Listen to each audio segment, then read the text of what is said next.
Kita berjumpa kembali Bapak Ibu Saudara dalam pemahaman Alkitab kita.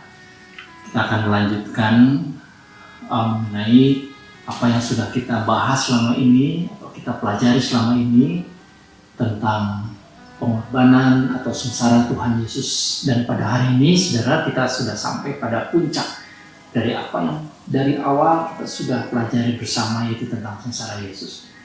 Pada bagian ini kita akan melanjutkan ketika Tuhan Yesus sudah divonis hukuman mati, atau lebih tepat sebenarnya Pilatus menyerahkan Yesus kepada orang-orang Yahudi. Pada saat itu menurut catatan Alkitab dari berbagai bagian Alkitab, lalu kemudian Yesus dibawa oleh para tentara yang kemudian diawasi oleh para imam, dibawa keluar gerbang menuju ke sebuah tempat yang disebut Bukit Golgota atau Kalvari. Di sanalah Yesus akan dieksekusi, akan disalibkan. Jadi saudara-saudara, mereka harus berhenti pada malam hari, tidak ada lagi kegiatan karena mereka memulai hari Sabat. Nah, karena itu saudara-saudara, pada siang itu tentu terjadi penumpukan orang yang sangat banyak, dan jalan itulah yang dilewati oleh Tuhan Yesus. Saudara, Alkitab mencatat beberapa hal yang sangat menarik di dalam atau sangat penting di dalam perjalanan itu. Ada dua hal yang bisa kita soroti. Pertama, ketika Yesus harus memikul salib yang begitu berat di dalam keadaan yang sangat berdarah-darah, saudara-saudara, karena semalaman dia disiksa dan juga dicambuk sehingga punggungnya itu begitu berdarah, juga dikenakan mahkota duri, saudara-saudara, yang pasti akan sangat menyakitkan dia. Dia dipaksa juga harus memikul kayu salib yang sangat berat itu. Nah, saudara-saudara, dalam perjalanan itu Yesus tidak sanggup untuk memikul kayu salib, sehingga dia akhirnya terjatuh dan dia harus dibantu oleh orang lain. Nah, kita mencatat lalu kemudian ada seorang yang bernama Simon dari Kirene. Kirene itu daerah Mesir. Simon ini mungkin seorang yang datang sengaja ke Yerusalem untuk mengikuti perayaan Paskah. Seorang yang beriman kepada Allah Israel pada waktu itu. Dan secara kebetulan saja, saudara-saudara, Simon diminta untuk memikul salib. Nah, saudara, Simon tentu tidak begitu rela pada awal, dan dia tidak tahu ini situasi apa. Nah, tetapi Alkitab kemudian mencatat di dalam perjalanan Simon memikul salib bersama-sama dengan Yesus ketika berjalan. Alkitab kemudian pada bagian lain, sesudah Roh Kudus turun, Simon menjadi pengikut Tuhan. Ada beberapa bagian Alkitab yang mengindikasikan bahwa Simon menjadi orang yang percaya. Nah, yang kedua, saudara-saudara, dalam perjalanan itu Tuhan Yesus juga berjumpa dengan beberapa wanita yang sangat mengasihi dia, dan Yesus juga mengasihi mereka. Dan kepada wanita-wanita ini Tuhan Yesus masih sempat berpesan, masih mengingatkan kepada mereka di tengah-tengah segala macam kesakitan, supaya mereka tidak meratapi Yesus, tetapi supaya mereka meratapi apa yang akan terjadi dengan penduduk Yerusalem. Nah, pada bagian ini saudara-saudara, Yesus bernubuat bahwa kota Yerusalem akan dihukumkan kalau orang yang benar seperti Yesus saja, pribadi yang benar seperti Yesus saja mengalami demikian, apalagi orang-orang yang melakukan kejahatan ini, mereka akan dihukumkan. Dan memang sudah kira-kira 40 tahun kemudian, catatan sejarah Romawi mencatat bahwa kota Yerusalem kemudian akan dikepung oleh tentara Romawi dan kemudian dijatuhkan. Dikepung sedemikian lama sehingga penduduk Yerusalem mengalami penderitaan yang demikian dahsyat, demikian hebat. Mereka menanggung hukuman dari apa yang mereka perbuat kepada Yesus. Saudara-saudara, kota Yerusalem hancur, Bait Allah dihancurkan, tidak ada yang tersisa, dan mereka semua dibuang. Mereka semua harus keluar dari kota Yerusalem. Jadi saudara-saudara, Dalam perjalanan Yesus menuju Bukit Golgota ada dua percakapan atau dua peristiwa yang dicatat dalam Alkitab yang cukup penting. Nah tentu, saudara-saudara, dalam perjalanan itu begitu banyak teriakan, hinaan, ejekan yang disampaikan mungkin para pengikut Barabas atau orang-orang bayaran. Sementara juga ada orang-orang yang mungkin tidak peduli, ada juga orang-orang yang merasa simpati dan lain sebagainya, macam-macam. Sampai tibalah Yesus di Bukit Golgota. Saudara-saudara, yang paling penting yang saya ingin sampaikan ketika Yesus sampai di Bukit Golgota adalah apa yang terjadi kepada Yesus ketika Tuhan Yesus disalibkan. Saudara-saudara, Yesus disalibkan itu dalam keadaan yang sudah sangat setengah mati, mungkin sudah sangat lelah, sangat berat dengan luka-luka dan kesakitan yang sangat berat. Tapi dia masih harus menanggung sakit karena dia direbahkan lalu kemudian tangannya dipaku. Saudara, bagian pergelangan tangan, bagian sinilah yang dipakukan. Sebab kalau di bagian telapak tangan ini ada kemungkinan merosot akan jatuh. Jadi yang paling mungkin adalah di pergelangan tangan ini. Saudara, pada pergelangan tangan itu ada urat. Nah, dia besar. Dan kalau itu dipakukan, maka saraf-saraf yang ada di situ akan menimbulkan rasa sakit yang sangat besar ya, ketika terkena paku. Dan pakunya tentu paku yang sangat besar, saudara-saudara. Mungkin paku 20 cm atau 25 cm supaya bisa menopang, supaya betul-betul bisa menahan tangan atau pergelangan tangan itu. Dan kedua belah tangan, pergelangan tangan Tuhan Yesus itu dipaku dengan paku yang demikian besar, dipakukan pada kayu yang demikian kuat sehingga sangat menempel, dan itu pasti menimbulkan rasa sakit yang tak terbayangkan. Kalau kita melihat darah seperti bercucuran, mungkin saja pada waktu darah itu bisa muncrat begitu, saudara. Ya, saat keluar dengan sangat mengerikan.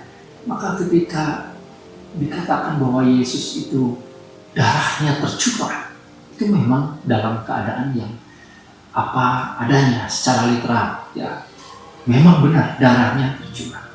Dan yang perlu kita ketahui, saudara, ketika dia kemudian setelah dipakukan, dia harus ditarik dari kayu salib itu, ditarik ke atas seperti itu, ditarik dengan tali. Dan pada waktu itu pasti ada dislokasi, ada apa ya? Itu pasti ada rasa sakit bagian punggungnya. Bukan hanya kulit bagian belakang yang sakit karena dia sudah dicambuk dengan cambuk yang berduri itu, tapi juga tulang-tulang. Dan saudara-saudara, saya membaca ada seorang wartawan yang bernama Liz Strobel yang mewawancarai seorang ahli anatomi yang bernama Dr. Alexander. Dalam wawancara ini, Dr. Alexander Mitral ini, saudara-saudara, dia mengatakan yang membuat Yesus kemudian menjadi begitu berat itu adalah bahwa pada saat dia disalibkan, saudara, bagian jantung dan bagian pernafasannya itu terisi oleh air, ya. Apa yang disebut sebagai efusi perikardial dan juga efusi pleural. Jadi memang akhirnya ada percampuran air karena dia engap, itu tidak bisa bernafas dengan baik, dan itu menimbulkan rasa haus yang amat sangat. Karena itu Tuhan Yesus berteriak, "Aku haus," pada waktu itu, saudara. Lalu kemudian dia mengalami percampuran air dan darah pada waktu itu. Dan itulah yang menyebabkan kematian Yesus. Saudara-saudara yang dikasihi Tuhan, pada waktu Yesus setelah dia dipakukan disalib, begitu mengalami derita, Tuhan Yesus masih bisa berbicara, masih bisa memberikan respons dengan orang-orang yang ada di sekitarnya, dan dia masih bisa mengungkapkan kata-kata yang sangat penting yang kemudian secara umum orang mengatakan 7 perkataan disalib. Nah, saudara, pada bagian ini saya tidak akan membahas. Silakan saudara membaca buku-buku di dalam bahasa Indonesia cukup banyak. Ada salah satu yang cukup baik menurut saya, saudara bisa lihat tentang makna dari 7 perkataan Tuhan Yesus disalib. Ya, ini sangat indah, sangat penting, sangat bermakna. Saudara, Tuhan Yesus berbicara kepada orang-orang. Tuhan Yesus memberikan jaminan kepada orang yang ada di sebelah kanan yang sama-sama disalib dan lain sebagainya. Silakan saudara menyelidiki bagian itu. Tetapi saya ingin menyampaikan hal yang penting bahwa pada waktu Tuhan Yesus disalibkan itu, saudara-saudara, Tuhan Yesus mengalami penderitaan yang demikian berat. Nah, kematian Yesus adalah kematian karena memang dia sudah mengalami henti jantung ya, atau yang disebut dengan cardiac arrest. Jadi memang dia sudah tidak bisa lagi bernafas, jantungnya berhenti. Saudara-saudara, untuk memastikan bahwa Tuhan Yesus itu memang mati, lalu salah seorang serdadu menusukkan tombak. Ada kemungkinan tombak itu ditusukkan ke bagian paru-paru sebelah kanan yang kemudian menembus kepada jantung. Dan Alkitab sendiri mengatakan dari hasil tusukan itu keluarlah air dan darah. Jadi ini penelitian Dr. Alexander itu menjelaskan hal yang sama. Memang Yesus mati karena terjadi penumpukan air dalam jantung dan di dalam paru-paru, lalu kemudian dia tidak bisa lagi bernafas. Jantungnya kemudian terhenti. Dan ini sudah saya yang paling penting bagi kita menjadi fakta bahwa Yesus mati. Yesus wafat. Yesus benar-benar wafat di kayu salib. Saudara-saudara, tidak ada hal yang bisa membantah hal ini. Untuk memastikan serdadu menusuk. Dan untuk memastikan juga saudara-saudara, ketika menjelang sore hari, ketika Yusuf dari Arimatea kemudian meminta mayat Yesus diturunkan, maka Pilatus tercengang pada waktu itu, kata Alkitab. Dia bertanya, betulkah Yesus itu mati? Artinya apa? Memang Pilatus menginginkan kepastian. Saya tidak tahu ya, apakah Pilatus pada waktu itu berpikir jangan-jangan belum mati masih bisa diselamatkan begitu. Tapi kemudian Pilatus mendapatkan laporan yang memastikan bahwa Yesus memang mati. Jadi, saudara-saudara, ketika Yusuf dari Arimatea ini, salah seorang anggota Sanhedrin itu, meminta mayat Yesus diturunkan, itu memang dalam keadaan mati. Mayat Yesus lalu kemudian dibawa ke kuburnya, yang menurut Injil Matius itu adalah kubur dari Yusuf Arimatea, dibersihkan, lalu kemudian dikapani, diberikan mur, diberikan rempah-rempah sebagaimana layaknya orang yang wafat. Ada Nikodemus juga seorang anggota Sanhedrin yang membantu pada waktu itu membereskan, dan itu harus dilakukan sebelum jam 6 sore, saudara, karena disitulah mereka memasuki hari Sabat yang menurut aturan orang Yahudi. Jadi saudara-saudara, memang Tuhan Yesus benar-benar wafat, benar-benar meninggal. Itu dibuktikan dari serangkaian penderitaan Yesus yang saya mulai ceritakan ketika di Taman Getsemani pada malam itu, mungkin sekitar jam 2 siang itu sampai kemudian sekitar jam 3 sore esoknya. Penderitaan yang terjadi sedemikian dahsyat dan sedemikian mengerikan, saudara-saudara, yang dialami oleh Tuhan Yesus, yang menyebabkan Tuhan Yesus kemudian wafat dan meninggal. Nah, saudara-saudara, ada banyak hal yang bisa kita pelajari ya. Baik dari perjalanan Taman Getsemani, yang saya sudah uraikan sebetulnya cukup banyak. Dan pada kisah ketika Yesus menjelang kematian pun ada banyak hal. Langit menjadi gelap pada waktu itu, ada gempa bumi, ada peristiwa macam-macam, dan kebangkitan orang mati pada waktu itu, saudara-saudara. Tetapi juga kita melihat ada orang-orang di sekitar salib Yesus yang memberikan respon yang berbeda. Serdadu-serdadu sesudah melaksanakan tugas mereka, pekerjaan mereka anggap ini seperti orang menyembelih ayam gitu ya. Mayatnya sudah tidak ada artinya. Yang mereka perhatikan adalah barang-barang yang dimiliki oleh Yesus, karena itu akan menjadi warisan mereka. Dan barang itu adalah, kalau Alkitab mencatat, itu adalah kain Tuhan Yesus yang tidak dijahit itu yang kemudian diundikan. Karena tidak mungkin itu dipotong dibagi 4 gitu, saudara. Saudara-saudara tidak peduli dengan kematian Yesus, dengan pribadi Yesus, dengan apa yang Yesus alami. Tapi di sana juga ada imam-imam yang memastikan bahwa Yesus harus mati. Imam-imam ini berdiri agak jauh dengan penuh kebencian, tetapi ketika Yesus memang mati, ketika Yesus menyatakan ke dalam tanganmu lah serahkan nyawaku, lalu kemudian dia menghembuskan nafasnya yang terakhir. Pada waktu itu seolah-olah hati mereka penuh dengan kemenangan. Orang yang menghujat Allah ternyata sekarang mati sebagai orang yang sangat mengenaskan. Mereka senang, mereka pulang, mereka pikir sudah selesai tugas mereka juga. Tapi ada juga perempuan-perempuan, murid Yesus juga di sana, yang masih tertinggal, yang meratapi, yang simpati kepada Tuhan Yesus. Dan mungkin juga ada banyak orang lain juga yang sepintas melihat peristiwa itu, lalu tidak peduli.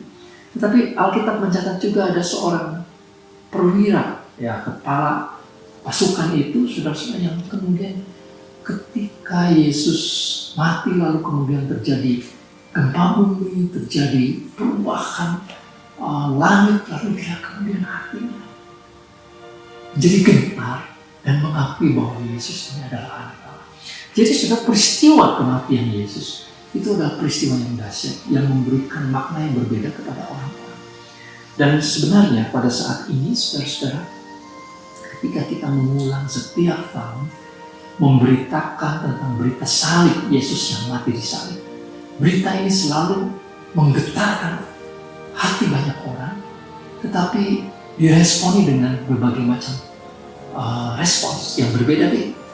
Saudara-saudara, bagi orang-orang percaya, maka kematian Yesus itu tentu merupakan peristiwa yang mengenaskan, peristiwa yang menyedihkan, tapi sekaligus memberikan pengharapan karena melalui kematian dia, dosa-dosa kita ditanggung. Tapi bagi orang-orang yang tidak percaya, bagi mereka yang membenci Yesus, saudara-saudara, waktu yang lalu saya menyampaikan ada sekelompok orang sarjana di Amerika yang begitu terobsesi, saudara-saudara, untuk menolak kematian Yesus. Dan di Indonesia juga ada orang-orang semacam itu, saudara, yang bahkan begitu vulgar menyatakan dengan berbagai macam teori mereka mau menolak kematian Yesus. Ada yang demikian, ada yang mengejek, ada yang tidak peduli. Saudara menonton kisah atau film-film tentang kematian Yesus, itu tidak menggerakkan apa-apa. Jadi memang macam-macam respons yang disampaikan. Tapi berita ini bukanlah berita yang bergantung kepada respons seseorang. Yang saya ingin tekankan bahwa apa yang diberitakan ini adalah sebuah peristiwa nyata, sebuah peristiwa yang benar-benar terjadi, yang bisa dikonfirmasi, bisa diperiksa, silahkan diteliti lewat ilmu sejarah, lewat ilmu hukum, lewat ilmu kedokteran, ilmu anatomi, forensik, apa saja silahkan, saudara. Mau menunjukkan bahwa ini memang peristiwa yang benar. Jadi itu yang penting. Dan kematian Yesus bisa menjadikan kemenangan atau keselamatan bagi mereka yang mau mengikuti. Kiranya pada bagian ini, saudara, saya sampaikan tidak terlalu panjang, tapi saya harapkan ini menjadi klimaks dari apa yang sudah kita ikuti selama perjalanan sengsara Tuhan Yesus. Tuhan Yesus memberkati, saudara. Kita akan nanti lanjutkan dengan kebangkitan Tuhan Yesus. Mari kita berdoa. Bapa di surga, kami sekali lagi mau melihat bahwa apa yang terjadi dengan sengsara Tuhan Yesus di salib, sebuah peristiwa yang sangat mengerikan, tetapi juga memberikan kepada kami pengharapan karena melalui kematian-Mu lah ya Tuhan, segala dosa kami, segala cacat celah kami dihapuskan dan kami mengalami keselamatan di dalam Engkau. Tuhan, biarlah kami senantiasa beriman pada Tuhan. Dalam nama Tuhan Yesus kami berdoa. Amin. Tuhan Yesus memberkati.